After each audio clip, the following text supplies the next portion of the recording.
مساء الخير أو صباح الخير على حسب ما بتشوفوا الفيديو، إزيكم عاملين إيه؟ أنا بقى جاية النهارده بفيديو كده لأحمد إبراهيم خطيب تُقى وأخو سلمى وروان. هو هنا بيحضّر مفاجأة.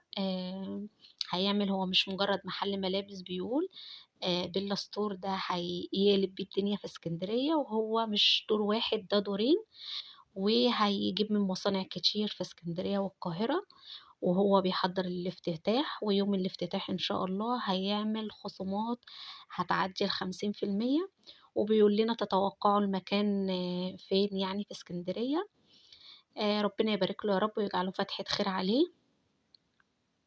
هو هنا بيعلن عن المكان وبيعرضه لنا كده، وبيقول لنا استنوا المفاجأة إن شاء الله يوم الافتتاح، وهيعمل خصم أكتر من 50%، وفي كمان هدية للي هيتوقّع المكان صح.